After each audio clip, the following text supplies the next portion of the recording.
नमस्कार, मैं हूं संजीव श्रीवास्तव। आप देख रहे हैं 4 पीएम न्यूज नेटवर्क। मित्रों, प्रधानमंत्री नरेंद्र मोदी जी परेशान हैं, बेहद परेशान हैं, देश से छुपा हुआ नहीं है। एक के बाद एक जितने भी कार्ड्स हैं, उनके वो फेल हो रहे हैं। जो मूव बनाने की कोशिश कर रहे हैं, वो चल नहीं पा रहे हैं। देश में बहुत सारे संकट हैं, दिक्कत है और उनके जो विदेशी दोस्त हैं, लगातार हमने देखा है कि कैसे डोनाल्ड ट्रंप साहब ने ट्रिगर दबा रखा है। तो वो तो अपनी जगह है, लेकिन जो देश में हो रहा है, राहुल गांधी ने जो एक बिहार से आंदोलन खड़ा किया है कि वोट चोर गद्दी छोड़, तो किस तरीके से वो कितना भयभीत किए हुए, चाहे वो नरेंद्र मोदी जी हो, उनकी टीम हो, और कैसे बौखलाई हुई है टीम। हमने देखा था राहुल गांधी जब कल रायबरेली पहुंचे थे तो कैसे एक मंत्री पद पर रहे जो बीजेपी के नेता हैं, वे विरोध करने के लिए सामने और क्या कुछ नहीं हुआ। जो एक सुरक्षा है, जबरदस्त सुरक्षा की जो आवश्यकता बार बार प्रतिपादित होती है, कही जाती है कि राहुल गांधी को सुरक्षा घेरे का उनका मजबूत होना चाहिए, लेकिन कैसे लोग पहुंच गए थे और ये जो हुआ, तो देखिए अब तो टिट फॉर टैट है। आप जो कर रहे हैं तो आपका विरोध हो रहा है। हमने वाराणसी जो है, प्रधानमंत्री जी मॉरिशस के जो प्रधानमंत्री आए हुए हैं वो पहुंच चुके हैं और उनका जो इसके पहले उन्होंने वाराणसी का दौरा किया था, स्मरण कीजिए कि वहां क्या कुछ हो चुका है। तो अभी वो जो एक भय है, डर है, क्योंकि कांग्रेस ने ऐलान कर दिया था कि हम इसका जवाब माकूल तरीके से देंगे, तो निकल कर यह आए कि वहां जो अजय राय जी हैं, उन्हें हाउस अरेस्ट कर लिया गया और उन्हें अकेले हाउस अरेस्ट की एक तस्वीर वहां से भर नहीं आई है वाराणसी से। उस तस्वीर है वो कहीं ना कहीं जो लोकतंत्र है, जो संविधान की बात करते हैं मोदी जी, कैसे तार तार हो रहा है। तानाशाही जैसा एक आलम है। और एसपीजी की सुरक्षा व्यवस्था, क्या एसपीजी की सुरक्षा व्यवस्था पर भरोसा नहीं रहा है, जो अब योगी की पुलिस को यह कदम उठाना पड़ रहा है कि हाउस अरेस्ट करिए। ये तो लोकतंत्र है, इसमें आंदोलन, प्रदर्शन, विरोध ये तो आम है। और उधर से एक तस्वीर जम्मू कश्मीर से आई है, वो भी भयभीत कर रही है, दिल को दहला रही है, डरा रही है कि वहां पहुंचे हुए थे जो राज्यसभा के सांसद हैं, आप पार्टी के एक बहुत जाना माना चेहरा, नाम संजय सिंह साहब, तो उन्हें वहां एक नहीं जाने दिया गया। फारूक अब्दुल्ला साहब से मिलने की कोशिश कर रहे थे, तस्वीर वो भी है। तो कुल मिलाकर जो दृश्य है, स्थितियां हैं, साथ साथ जन्मदिन भी है डॉक्टर मोहन भागवत साहब का, 75 की तलवार अभी कहीं हटी नहीं है। तो सारा कुछ जो दृश्य स्थिति है, इन्हीं सब पर बातचीत करेंगे। आज मुझे ये जिम्मेदारी मिली है, निधि जी अस्वस्थ हैं तो मैं चलूंगा सीधे, जुड़ गए हमारे साथ है प्रोफेसर अखिल स्वामी साहब। अखिल सर, बहुत बहुत स्वागत। और मैं शुरुआत यहीं से करना चाहूंगा, पहले वो दिखाऊं कि देखिए, आप सुनिएगा कि हाउस अरेस्ट हो गए हैं अजय राय साहब। देखिए वो दृश्य, फिर मैं आगे करता हूं बात। लिख दीजिए, इसमें से आ गए मैं भिजवा रहा हूँ। यहाँ ऐसे तो पहले कैसे हम तो मना कर रहे थे, हम भी ऐसे आने का समय नहीं है ना, हम तो यही नहीं है, ये कोई आने का समय नहीं है, गलत समय है आना। आप लिख के दीजिए, रुकना है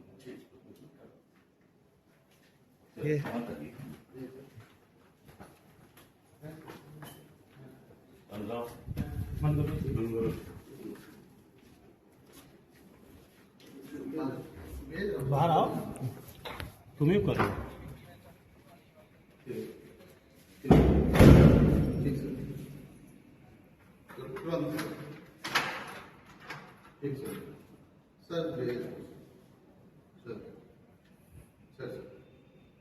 छावनी बना हुआ है अखिल सर, ये छावनी है। पुलिस ने पूरा घेर रखा है, जैसे कोई आतंकवादी को पकड़ा हो। ये एक्स भी देख लें हम उनका, जो अजय राय जी का एक एक्स था, उसे भी देखते हैं। उन्होंने ट्वीट किया था, ये देखिए, उन्होंने कहा है पुलिस भेजकर हमें रोकना, कार्यकर्ताओं की आवाज दबाना ये लड़ाई को रोक नहीं पाएगा, ये वोट चोरों को बचा नहीं पाएगा।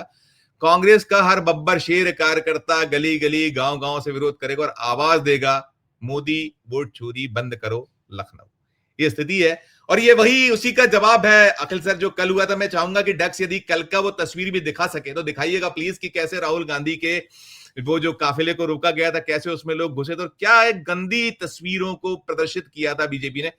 मैं अखिल सर, पहली टिप्पणी आपकी, ये जो आपने देख रहे हैं कि मोदी जी का भय, अपने क्षेत्र में इतनी तगड़ी सुरक्षा व्यवस्था, फिर भी आप अजय राय जी की गिरफ्तारी। शुरुआत अखिल सर इसी से।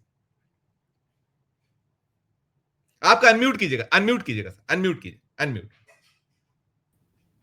जय संविधान। देखिए संजीव जी, जो नेपाल के अंदर घटना घट रही है, शायद मोदी जी के सलाहकार उनको सही राय नहीं दे रहे हैं। देखिए, जो नेपाल के अंदर हुआ उसका केवल एक लेसन हमको ड्रॉ करना चाहिए, और वो लेसन ये है, आप जानते हैं, आपने भी देखा होगा, प्रेशर कुकर हर रसोई के अंदर होता है और महिलाओं का बड़ा प्रिय यंत्र होता है। उसके ऊपर अगर वेसल ना हो, सीटी ना हो ना, तो विस्फोट हो जाता है। प्रेशर को निकालने के लिए सीटी का होना आवश्यक है। अगर सीटी जाम हो जाए तो विस्फोट हो जाएगा, बड़ा भयंकर विस्फोट होगा, जो नेपाल के अंदर हुआ।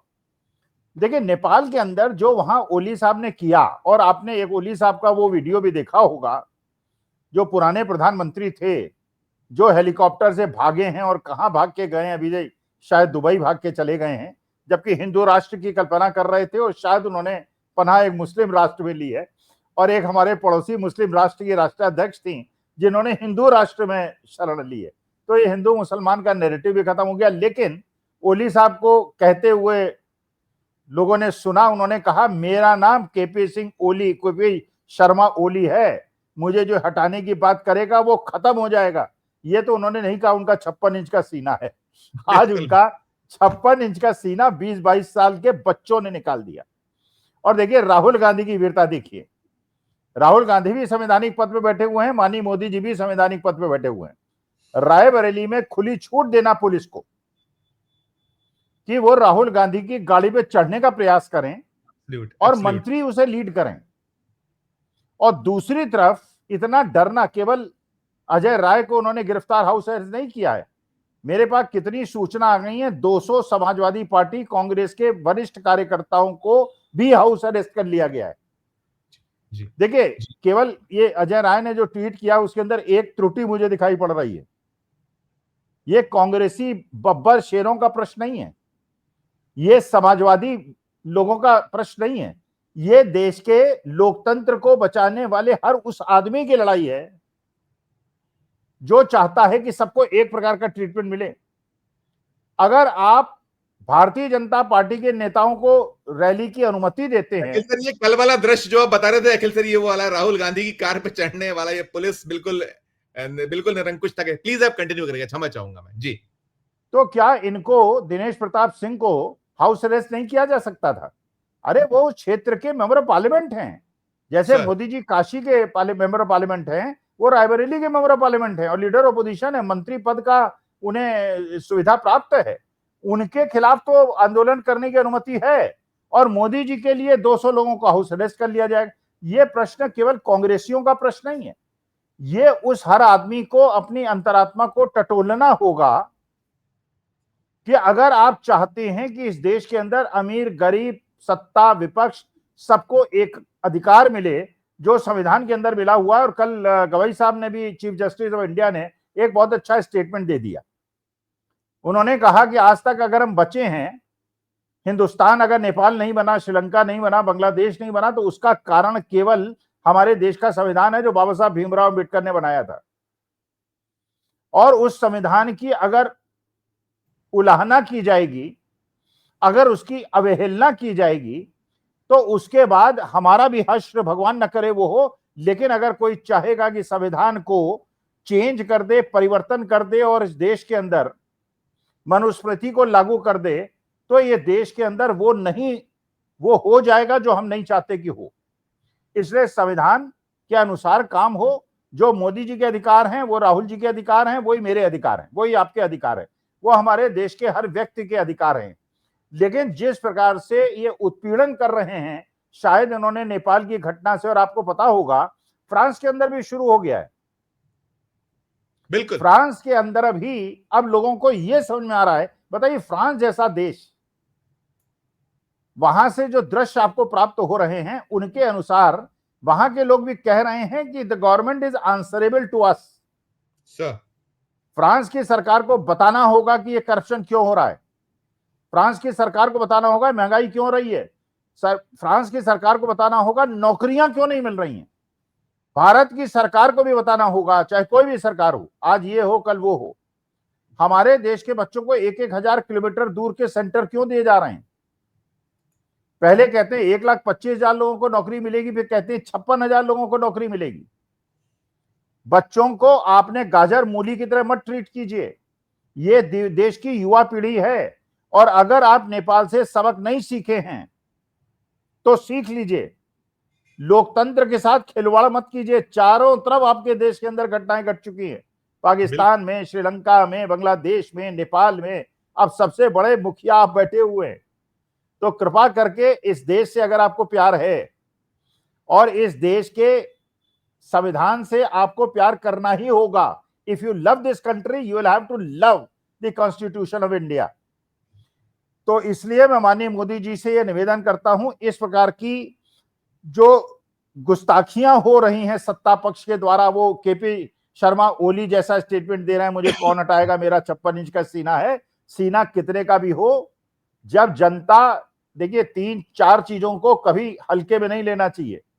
एक आग, एक पानी, एक कानून और एक जनता। बिल्कुल ठीक सर, बिल्कुल। जब इनका प्रवाह आता है ना तो बड़े बड़े लोगों को बहा के ले जाता है, पुल को बहा के ले जाता है, कोठियों को, होटलों को बहा के ले जाता है, पूरे पूरे गांव को बहा के ले जाता है। आग लगती है, फिर वो देखती नहीं किधर जा रही है। जनता जब उतरती है, और नेपाल के अंदर आपने देख लिया, छोटे छोटे बच्चों ने हिला दिया और जो चाहते थे ले लिया। तो कृपा करके मेरे देश में वो स्थिति पैदा मत कीजिए। देश के अंदर ऐसी व्यवस्था रखिए, ये लोकतांत्रिक देश है, आपके कोई विशेषाधिकार नहीं है। आपको भी जिस प्रकार से आपकी गाड़ी पे कोई न चढ़े उसका अधिकार है, तो राहुल गांधी को भी अधिकार है, मेरे को भी अधिकार है, मेरी गाड़ी पे भीड़ न चढ़े। ये मेरा लोकतांत्रिक संवैधानिक अधिकार है, डिस्क्रिमिनेशन मत कीजिए।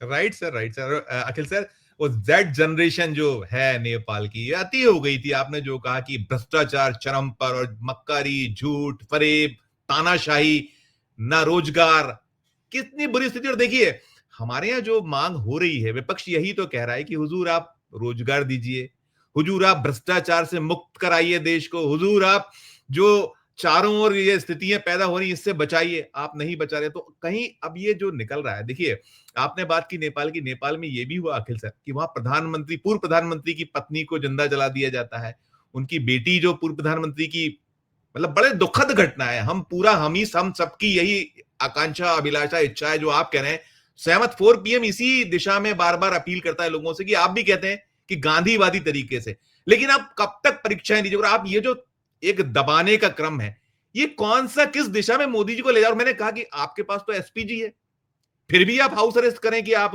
पकड़ लें अजय राय जी को। वो काले झंडे दिखा देते, हाय हाय कर देते, इतना ही तो करते, या 200 जो आपने कहा समाजवादी पार्टी की।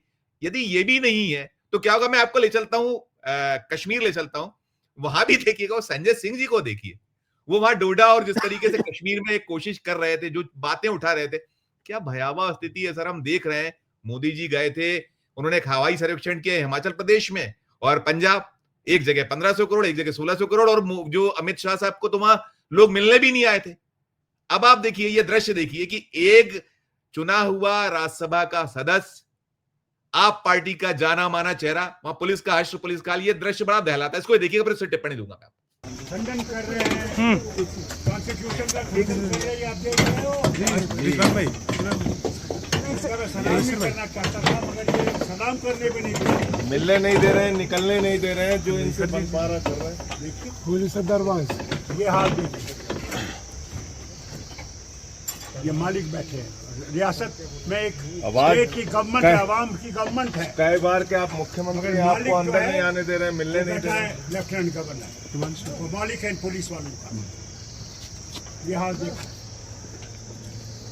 पिछले मुल्क को पता लगना चाहिए, एक इंसान कॉन्स्टिट्यूशन के अंदर बात करना चाहता है, कोई पत्थरबाजी नहीं करना चाहता, गोलीबारी नहीं चाहता।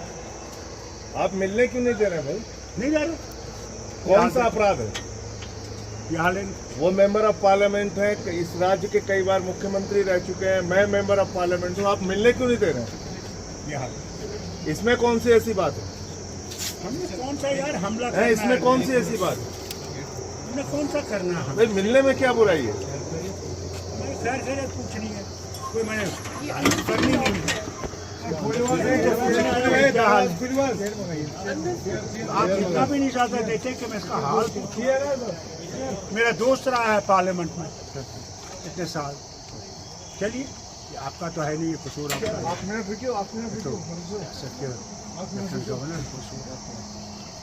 चलिए। अच्छा संजय,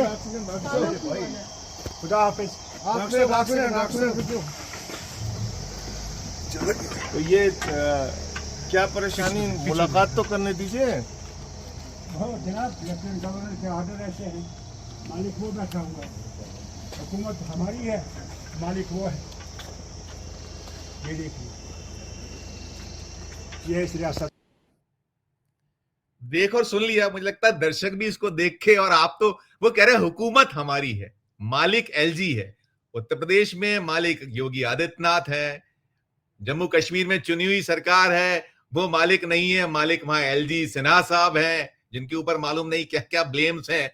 क्या है ये अखिल सर, ये आप क्यों सबक नहीं ले रही है केंद्र की सरकार, क्यों समझ नहीं आ रहा है? वो संजय सिंह कह रहे हैं, एक बड़ा अनुनय विनय कर रहे हैं, लेकिन पुलिस तो मजबूर है, जो हुक्म आका का वो हुक्म मानना है। और हुक्म कहां से पहुंचा हुआ आपको मालूम है कि कौन हुक्म दे रहा है, क्या करना है आपको संजय सिंह के साथ? टिप्पणी आपकी। देखिए संजीव जी, ये बात बिल्कुल सही है कि जब मोदी जी वहां पे हवाई सर्वेक्षण करने गए थे तो वो तो चलिए ऊपर बैठे हुए थे, वहां से अपना ऐसा दिखा रहे थे जैसे कैमरामैन उनकी फोटो खींच रहे थे, लेकिन नीचे से जो आवाजें आ रही थी वो आवाजें आ रही थी वापस जाओ वापस जाओ। देखिए, भारतीय जनता पार्टी को देशवासियों से घृणा है, मैं बड़ा कठोर शब्द का उपयोग कर रहा हूं, भारतवासियों से घृणा है। देश को प्यार करने वाले, लोकतंत्र और संविधान को प्यार करने वालों से घृणा है। और प्यार किससे है? आश्चर्यचकित मत होइएगा, पाकिस्तान से प्यार है।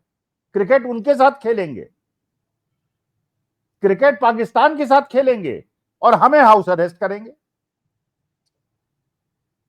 आप ये बताइए, जो व्यक्ति चीफ मिनिस्टर रहा, जिसका बेटा आज की तारीख में चीफ मिनिस्टर है, लोकतांत्रिक रूप से चुना हुआ मुख्यमंत्री है और एक सम्मानित नेता है जम्मू एंड कश्मीर का, और एक सांसद को आप नहीं मिलने देंगे, और आप पाकिस्तानी क्रिकेटर जिनके देश के लोगों ने, आपने कहा, ये भारतीय जनता पार्टी ने कहा, सरकार ने कहा कि हमारे 26 लोगों की हत्या करने में पाकिस्तानियों का हाथ था, फिर पाकिस्तानियों के साथ क्रिकेट क्यों खेल रहे हैं?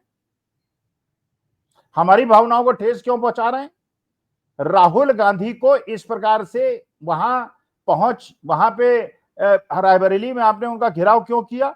मोदी जी के लिए लोगों को हाउस अरेस्ट क्यों किया गया? तो क्या आप सोच रहे हैं इस तरह से देश की जनता की आवाज को आप दबा देंगे? क्योंकि चुनाव आयोग आपके पास है, और चुनाव आयोग के माध्यम से, तो देखिए, मैं तो अभी सारा गोदी मीडिया केवल एक ही पॉइंट डिस्कस कर रहा है 2 दिन से, उपराष्ट्रपति चुनाव, उपराष्ट्रपति चुनाव। देखिए, उपराष्ट्रपति चुनाव भी उसी प्रकार का बन गया है जैसे हमारे विधानसभा और लोकसभा के चुनाव होते हैं। आपका इलेक्टोरल रोल, जो आपकी वोटर लिस्ट है, वही गलत है, वही फर्जी है। यहां आप 30-40 हजार वोट ऐड करते हैं और डिलीट करते हैं, वहां पे आपने जो लोग लोकसभा में जीते नहीं हैं उनको जिता दिया है, और जीतने चाहिए थे वो जीते नहीं है। सही है। तो निर्मला सीतारमण के पति ने जो कहा 325 सीटें मिलती हैं इंडिया गठबंधन को, तो 325 के हिसाब से वोटिंग होनी चाहिए थी। जो ये फर्जी लोग वहां मेंबर ऑफ पार्लियामेंट बन के वोट डाल रहे हैं, ये इलेक्शन ही अवैध है। और उनके वोटों पे राज्यसभा में लोग गए हैं, वो भी अवैध है। कॉन्स्टिट्यूशन क्लब ऑफ इंडिया का हमने देखा था, वहां जिस तरीके से हुआ था, आ गया था आपको पसीना। और यहाँ जो आप कह रहे हैं अखिल सर, बिल्कुल अब कंटिन्यू करेगा, माफी चाहूंगा आपको प्लीज। तो देखिए, सीधी सी बात यह है, मेरे ख्याल से हमारे ये एक बहुत खतरनाक खेल खेल रहे हैं और इसका नुकसान बहुत ज्यादा हो सकता है। देखिए, आज के तारीख में भारतवर्ष के अंदर एक बड़ी विचित्र स्थिति पैदा हो गई है और इसको इन्होंने बहुत ज्यादा बढ़ा दिया। देखिए, ये बात तो बिल्कुल सच है, let us be very Frank. South India और नॉर्थ इंडिया के अंदर प्रेफरेंसेस में बहुत ज्यादा अंतर है। राहुल गांधी कह देते हैं तो बुरा मान जाते हैं लोग, मैं कहूंगा तो मैं कोई पॉलिटिशियन तो हूं नहीं, मेरी बात का बुरा भी मानेंगे तो क्या अंतर पड़ता है भाई? देखिए, साउथ इंडिया ने असली देश का जो हित है उसको पहचान लिया, उन्होंने एजुकेशन पे ध्यान दिया। केरला के अंदर 100% एजुकेशन है, लिटरेसी लेवल है। पूरे हिंदुस्तान के अंदर आपको केरलाइट्स मिलेंगे। वहां पे पॉपुलेशन कंट्रोल हो गया क्योंकि लिटरेसी आ गई, वहां पैसा आ गया, वहां गरीबी उतनी नहीं है जितनी उत्तर भारत में है। वहां पे इंडस्ट्रियलाइजेशन हुआ क्योंकि उन्होंने धार्मिक मसलों को घर तक रखा। आज आप साउथ इंडिया जाएंगे, कहीं भी जाएंगे, केरला, तमिलनाडु जाइए, वहां के लोग हमसे कम धार्मिक नहीं है। वो अपनी सारी धार्मिक मान्यताओं का पालन भी करते हैं, अपने घर के बाहर दिए भी जलाते हैं, जो वहां की वेशभूषा है उसका भी ध्यान रखते हैं, माथे पे चंदन भी लगाते हैं, लेकिन नौटंकी नहीं करते। नहीं करते। वो धर्म को, राजनीति को अलग और अपने हितों को अलग समझते हैं। वो इंडस्ट्रियलाइजेशन और नौकरी भी ध्यान देते हैं। हमारे उत्तर भारत में अफसोसजनक बात है, मैं भी उत्तर प्रदेश का ही हूं, लेकिन मुझे अफसोस होता है लोगों को धार्मिक उन्माद में झोंक दिया गया है, एब्सोल्यूट घृणा में झोंक दिया गया है। अपने अधिकारों के प्रति लोगों में संवेदनाएं नहीं है। बिहार के अंदर आज ही 2 दिन से आंदोलन चल रहा है बच्चों का फिर। अरे बच्चों को आप नौकरी नहीं दे रहे यार। पढ़े लिखे बच्चे अगर आप उन्हें नौकरी देंगे, धंधे से लगेंगे, माँ बाप के चेहरे पे खुशी आएगी। माँ बाप परेशान, बच्चों को पढ़ा दिया, पेपर लीक हो जाते हैं, री एग्जामिनेशन हो जाता है। ऐसी एजेंसी ऑर्गेनाइजेशन करती है जो आरएसएस के लोगों को बिठा देती है। यूनिवर्सिटी के अंदर सारे वाइस चांसलर, प्रोफेसर आपने आरएसएस के बिठा दिए हैं। हर मशीनरी को आपने हाईजैक कर लिया। आप नेपाल से कुछ सीख नहीं रहे क्या?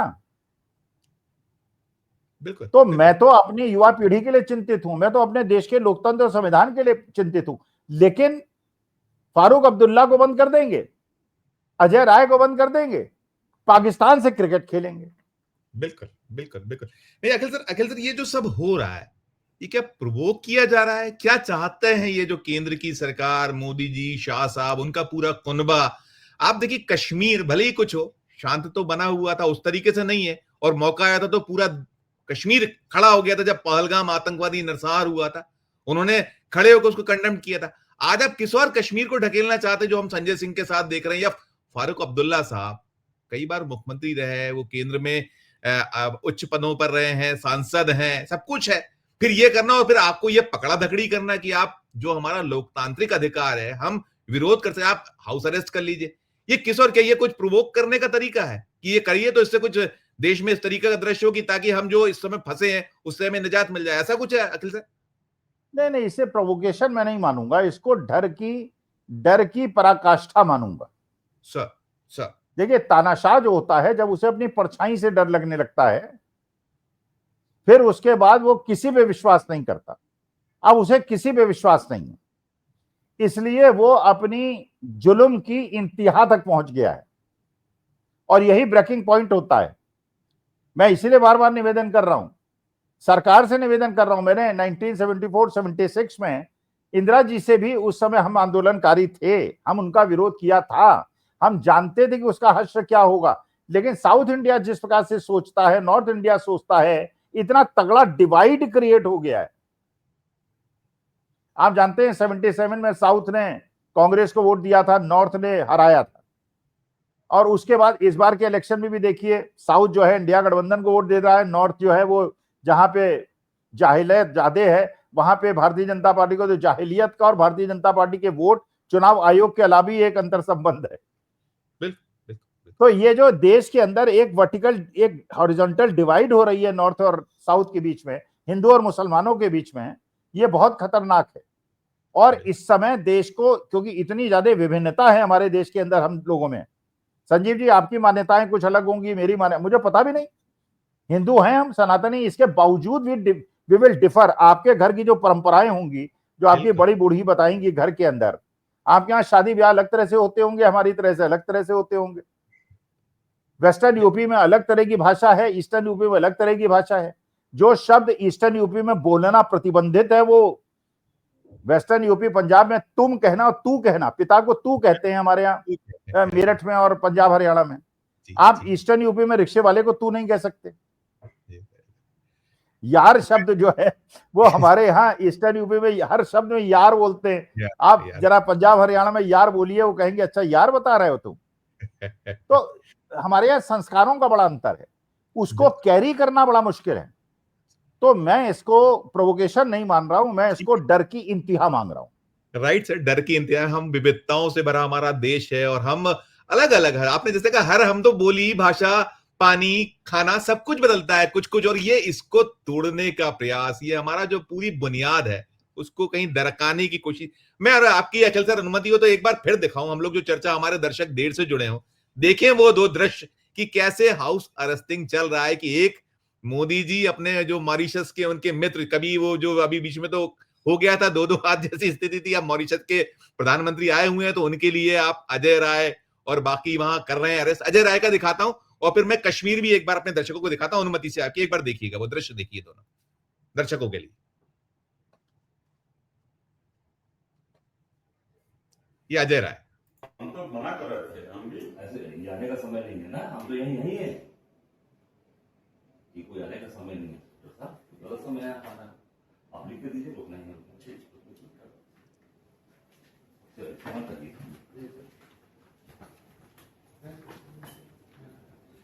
वाराणसी में दौरा है और उन्होंने कहा था कि हम भी विरोध करेंगे, तो इस विरोध की कहीं परिणति है कि आपको हम घर में ही आपको घर से ही निकलने देंगे। ये है ये घर, और देखिए छावनी है एकदम बिल्कुल, इतने कि ऐसा लग रहा है किसी आतंकवादी को ने धर लिया। ये स्थिति है देश की, ये चल रहा है देश में। और वाराणसी का दौरा बहुत निर्विघ्न संपन्न हो जाए, क्योंकि हो सकता है बहुत बड़ा विघ्न कर देते हैं। इन्होंने तो कहा था विरोध करेंगे जैसे आप लोगों ने किया। अगला दृश्य और देखिए, एक जम्मू कश्मीर का देखिए, ये मुलाकात नहीं हो पा रही संजय सिंह जी की, राज्यसभा के सदस्य मिलना चाहते थे। मैं भी दोबारा मैं इस पे दोबारा लौटता हूं, इस पे पहले ये दिखाना चाहूंगा संजय सिंह वाला। खंडन कर रहे हैं कॉन्स्टिट्यूशन का, खंडन कर रहे हैं, आप देख रहे हो। सलाम करना चाहता था मगर ये सलाम करने भी नहीं दिया, मिलने नहीं दे रहे हैं, निकलने नहीं दे रहे हैं, जो इनसे बंटवारा कर रहे हैं। देखिए पुलिस दरबार ये हाल देखिए, ये मालिक बैठे हैं। रियासत में एक स्टेट की गवर्नमेंट है, आवाम की गवर्नमेंट है। कई बार के आप मुख्यमंत्री आपको अंदर नहीं आने दे रहे हैं, मिलने नहीं दे रहे हैं। लेफ्टिनेंट गवर्नर वो मालिक है पुलिस वालों का। ये हाल देखो, पिछले मुल्क को पता लगना चाहिए कि एक इंसान कॉन्स्टिट्यूशन के अंदर बात करना चाहता है, कोई पत्थरबाजी नहीं करना चाहता, गोलीबारी नहीं चाहता। आप मिलने क्यों नहीं दे रहे हैं भाई? नहीं जा रहे, कौन सा अपराध है? वो मेंबर ऑफ पार्लियामेंट है, इस राज्य के कई बार मुख्यमंत्री रह चुके हैं, मैं मेंबर ऑफ पार्लियामेंट हूँ, आप मिलने क्यों नहीं दे रहे हैं? इसमें कौन सी ऐसी बात है? हमने कौन सा यार हमला है, इसमें कौन सी ऐसी बात है? हमने कौन सा करना है? भाई मिलने में क्या बुराई है? खैर खैर पूछनी है, कोई मैंने करनी नहीं है। आप इतना भी नहीं चाहते देखे कि मैं इसका हाल मेरा दोस्त रहा है पार्लियामेंट में इतने साल। चलिए आपका तो है नहीं ये कसूर,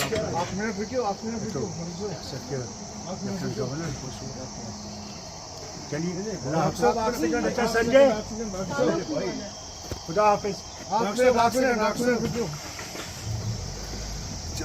तो ये क्या परेशानी, मुलाकात तो करने दीजिए। जनाब लेफ्टिनेंट गवर्नर के ऑर्डर ऐसे हैं, मालिक वो बैठा हुआ है, हुकूमत हमारी है, मालिक वो है।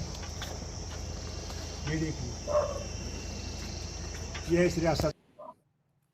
अखिल सर, ये दृश्य हमने पहले भी देखा था। ऐसा आप ध्यान करिए कि उमर अब्दुल्ला जो वहां चुने हुए एक सरकार के मुख्यमंत्री, उसके चीफ, उनको भी ऐसे ही करना पड़ा था। वो एक जगह इबादत के लिए जा रहे थे। ठीक है, आपका कहीं कुछ अपना ग्रीवेंसेस हो सकती हैं, आपकी अपनी कोई पूर्वाग्रह हो सकते हैं, कि उनको नहीं मिलने दिया गया था। और जिससे दुनिया भर में बदनामी होती है। कश्मीर जिसे स्वर्ग माना जाता है और जिसको लेकर बड़े बड़े दावे कि 370 हमने हटा दी, हमने ऐसा कर डाला। छोटी सी टिप्पणी, फिर मैं आखिरी सवाल करूंगा आपसे। देखिए, आपने तुलना की होगी राहुल गांधी की और ये भारतीय जनता पार्टी के लोगों की। राहुल गांधी को भी जहां भी वो जाते हैं भारतीय जनता पार्टी के लोग घेर लेते हैं। अच्छा, उन्हें घेरने की अनुमति भी मिल जाती है। राहुल गांधी कैसे रिएक्ट करते हैं? राहुल गांधी उनसे हाथ मिलाते हैं, उनको चॉकलेट देते हैं। यह है लोकतंत्र।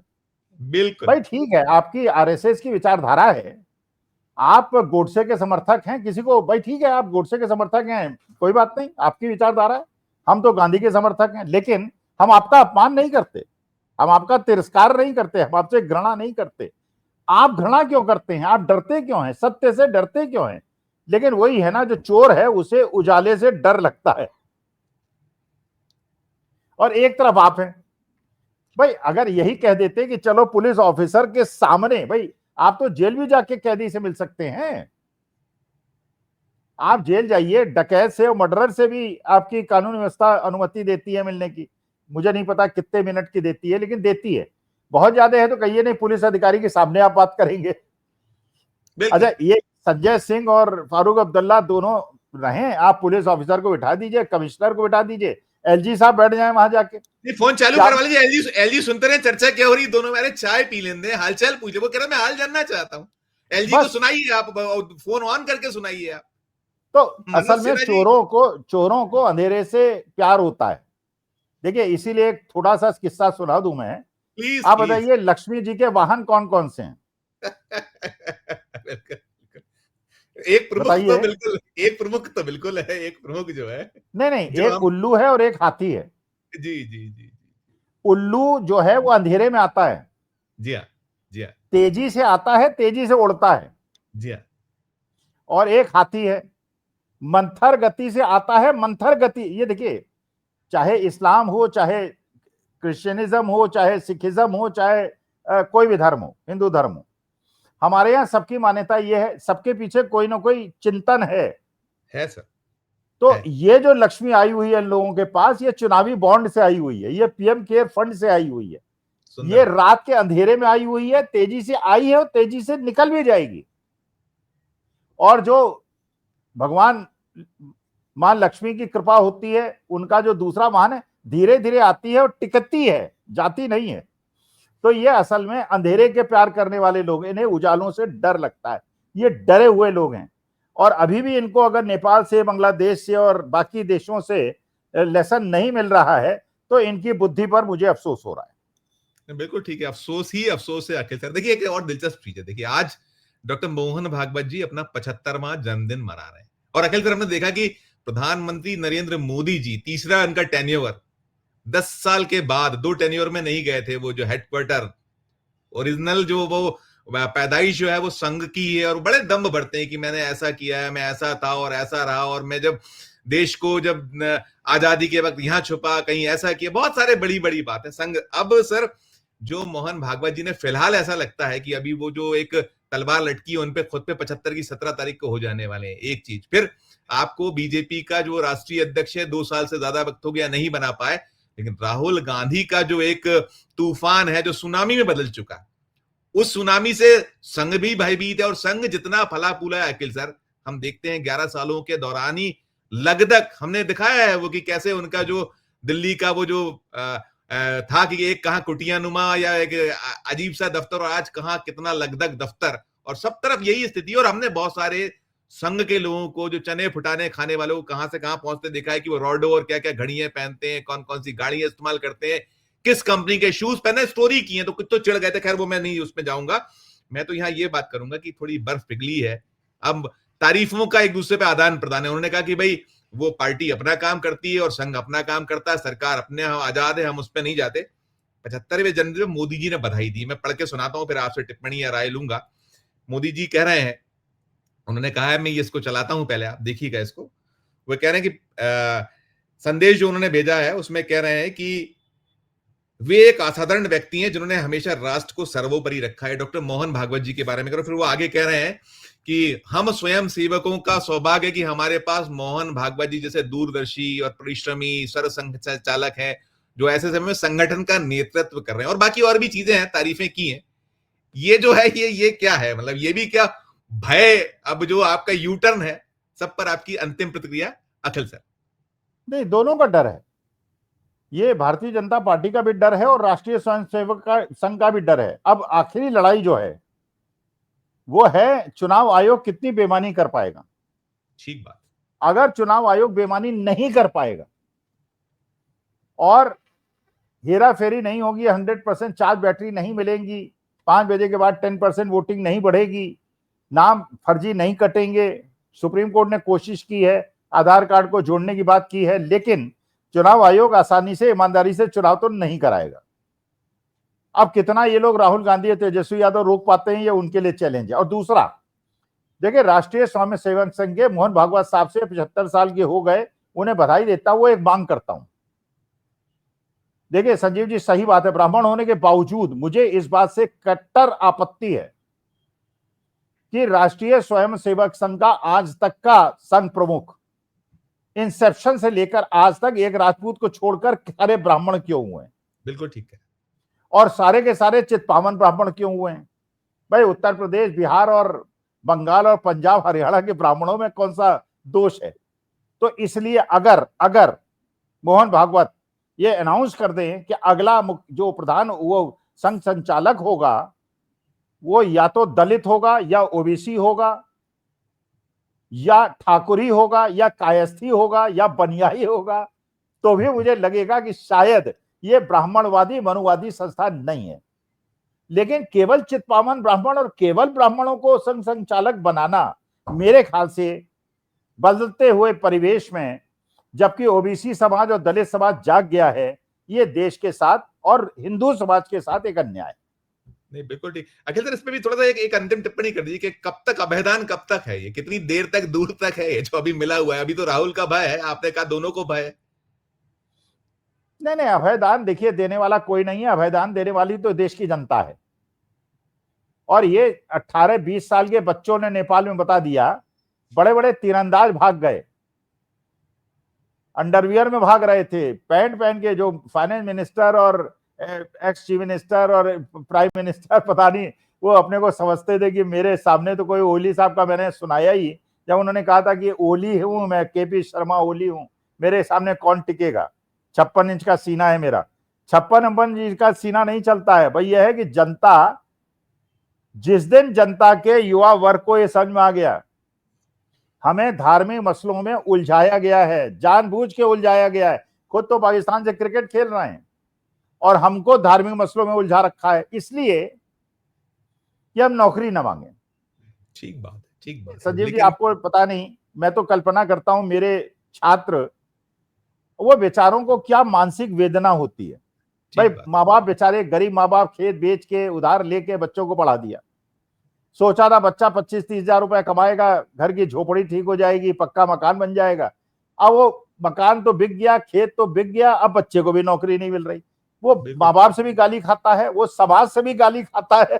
अब वो औलाद जो बेचारा 18-20 साल का, जिसका ये काम था कि सुबह 10 बजे जाए और 6-7 बजे तक नौकरी करके अपने बीवी बच्चों को पाले, आज उसके शादी के लाले हैं, ठीक बात है, घर के लाले हैं, नौकरी के लाले हैं, ईएमआई के लाले हैं, और उसके बाद आप उसको हिंदू बता रहे हैं कि गर्व से कहो मैं हिंदू हूं। हमें गर्व से कहो हिंदू तो तब हो जब मेरे पास नौकरी हो। बिल्कुल ठीक सर, बिल्कुल। देखिए अखिल सर, आप जो कह रहे हैं, हम लोग लगातार करते हैं मीमांसाएं, और अब तो आईआईटी के जो बेचारे वहां से पास आउट है, आईआईटीएंस को नौकरी नहीं मिल रही है, आईआईएम की लोग दर दर भटक रहे हैं, और ये जो है वही पकौड़े को रोजगार बताने वाले प्रधानमंत्री जी, सचमुच में जो दिशा और दशा चाहिए देश को, और आपको 11 बरस से ज्यादा का वक्त हो रहा है, सो ऐसे में भी आप नहीं बाज आइएगा तो फिर वो चिंता तो है ही। आप लोग फिर कहते हैं, हम तो यही बार बार हमारे देश के लोगों से आग्रह, अपील, जिनके मन में बहुत बहुत पीड़ा है, और पीड़ा का इजहार ही होता है। ये आपने जो देखा नेपाल में आप देख चुके हैं, बांग्लादेश में आप देख चुके हैं, श्रीलंका में, तो वो बहुत एक जब हो जाता है कि अति हो जाती तो फिर वो विस्फोट हो जाता है। तो विस्फोट ना हो तो उसमें कहीं आप अभी भी जागृत होइए, और ये जो कर रहे हैं आप कि हाउस अरेस्ट कर लीजिए, कुचल डालिए, मसल डालिए, विपक्ष मिल बैठकर करिएगा तो बात बनेगी। और आपने भले ही वो जो अखिल सर ने बहुत मुफीद बात कही कि आप कुछ चंद वोट इधर उधर करके चुनाव जीत लीजिएगा उपराष्ट्रपति का, या और उसमें आप वाहवाही करें। आप ये इलेक्शन कमीशन ऑफ इंडिया के जरिए जो कुछ आपके रहे हैं पिछले और आगे जो आपके मंतव्य हैं, अब शायद देश बर्दाश्त नहीं करेगा, ऐसा मैं मानता हूं। अखिल सर, बहुत सुंदर अच्छी चर्चा के लिए बहुत बहुत धन्यवाद, बहुत बहुत आभार सर, शुक्रिया। मित्रों, आपने सुना अखिल स्वामी साहब को, और हम जो दिखा या बता रहे थे कि क्या कुछ चल रहा है। प्रधानमंत्री नरेंद्र मोदी जी अपने वाराणसी पहुंचने में, अब ठीक है मॉरिशस के प्रधानमंत्री जी आए हैं, और विरोध प्रदर्शन ना हो, कहते जरूर थे कि एक अकेला सब पर भारी, 56 इंच का सीना, लेकिन अब ना तो उनकी एसपीजी उनकी कहीं भरोसा उस पर भी कर पा रहे हैं, और योगी हैं जो उनके कट्टर कहीं दुश्मनों जैसी स्थिति मानी जाती होती है जो निकल कर आता है, तो उनकी पुलिस का कहीं सहारा ले रहे हैं। और आपने देखा जम्मू कश्मीर में कि संजय सिंह जो राज्यसभा के सदस्य हैं, उन्हें मिलने के लिए एक फारूक अब्दुल्ला साहब जो कई बार के मुख्यमंत्री उस राज्य के रहे, सरकार वहां नेशनल कॉन्फ्रेंस और कांग्रेस की है, उसके मुखिया हैं, उनके पिता को ऐसा हाथ जुड़ने पड़े पुलिस का, तो इससे शर्मनाक कुछ होनी चाहिए। तो यही सब एक आक्रोश को बढ़ाता है और फिर विस्फोट का कारण बनता है। इस चर्चा में इतना ही। आपकी अपनी क्या राय है मित्रों? हमारे इस वीडियो के कमेंट बॉक्स में जाकर राय प्रकट कीजिएगा, और हमारी चर्चा अच्छी लगी हो तो चैनल को लाइक कीजिएगा, सब्सक्राइब कीजिएगा, ज्वाइन का बटन दबाइएगा तो हमारी हौसला अफजाई होगी। प्यार और स्नेह बनाकर देखते रहिए 4 PM न्यूज नेटवर्क। धन्यवाद, नमस्कार।